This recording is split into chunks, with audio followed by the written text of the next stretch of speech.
Hi guys, April here. Welcome back to Canadian Excursions. Today I am making pork chops.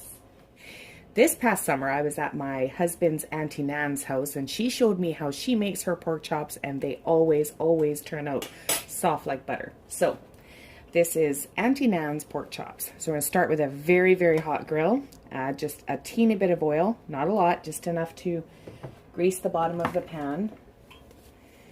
And then you're going to add your pork chops. I'm just going to quickly grease that around because your pan is very hot, or at least it should be. I have my grill on high right now.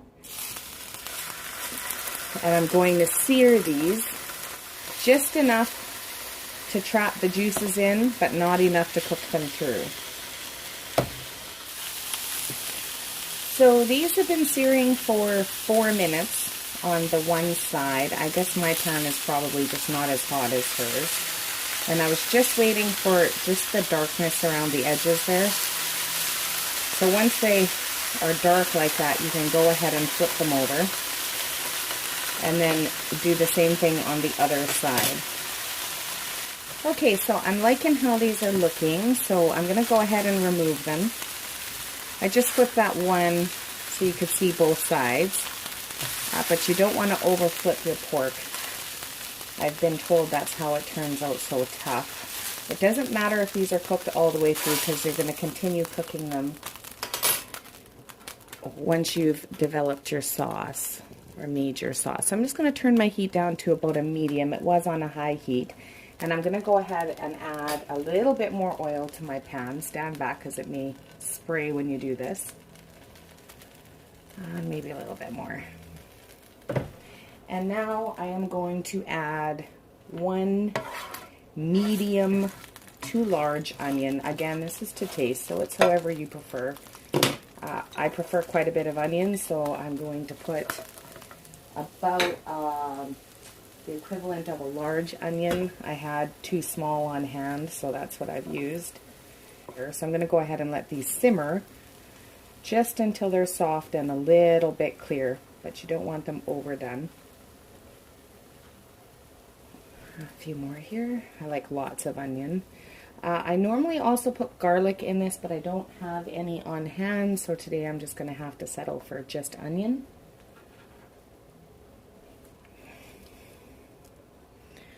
Turn that back up a little bit.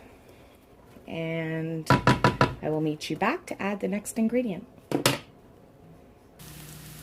Okay, so once these have cooked down to almost where you want them, not quite, but almost, then you're just going to add 1.5 cups of chopped mushroom. And again, you can add garlic to this. I normally would, I just don't have any on hand. So I'm just going to add some mushroom to that, and then I'm going to let that cook in a little bit with the onion. So for probably just not long, maybe a minute or two. You don't want mushroom mush, so you don't want to cook them in too long. So I'm just going to let that simmer down for a minute or two, and then I will add the next ingredient. Okay, so it looks like my mushroom onion mixture has nicely caramelized, so I'm going to go ahead and add the next 3 ingredients.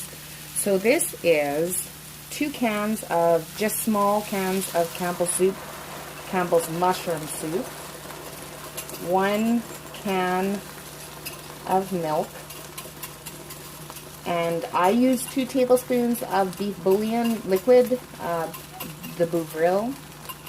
You don't have to do that, I just do it, I just like it with that. It's a little bit salty, just adds a little bit of flavor to it, and I'm just going to go ahead and cook this down to get some of the lumps out.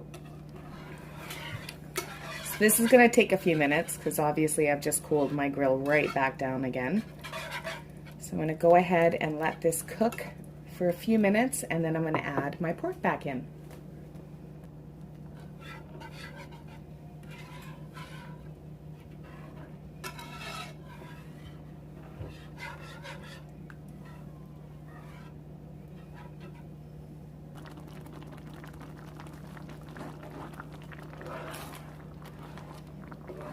So you want to mix this. I have it at a medium-high heat, so if you don't stir it fairly often, it will begin to stick to the bottom of your pan. So you do want to stir it every minute or so. It doesn't take that long. This has probably been about 3 or 4 minutes, and I'd say it's just about ready to add my pork back in.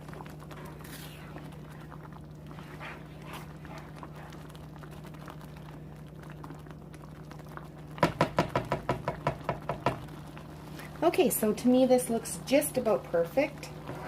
Just going to give it one more quick stir, and then I'm going to go ahead and lower my heat down to about 300, 250 depending on your grill. So just enough that you're just at a simmer. And then we're going to add our pork back in. Be careful with this part. You do not want to splash this on yourself.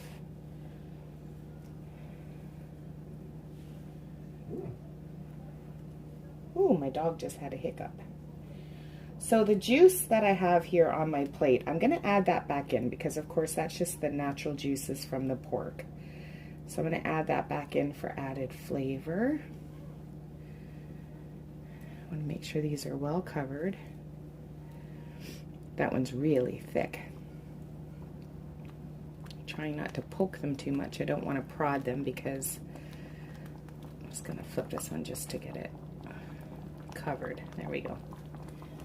Okay, and like I said, I'm going to add the juice from the pork back in for added flavor.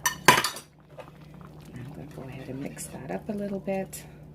So now that is it. That is all. So I'm just going to leave these alone now. I'm going to let them simmer.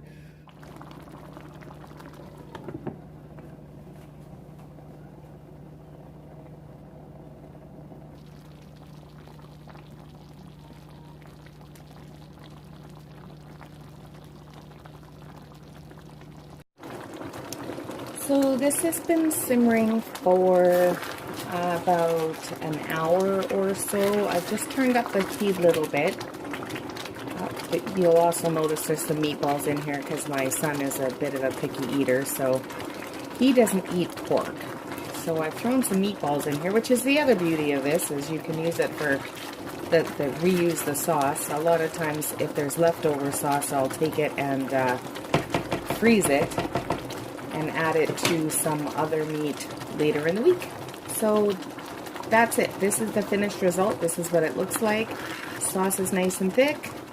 Pork is nice and tender. I can put the spatula right through it. I don't know if you saw that, how easy that was. Auntie Nan's never fail pork chops. Works every time, and it's one of my new family favorites. And if you try this recipe, please leave a comment in the comment section below. I'd like to know how you liked it and how it turned out for you.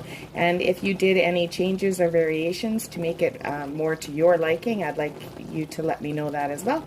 So thank you very much for watching. Like and subscribe, and I will be back sometime later in the week with another Christmas crochet video. Thank you. Bye-bye.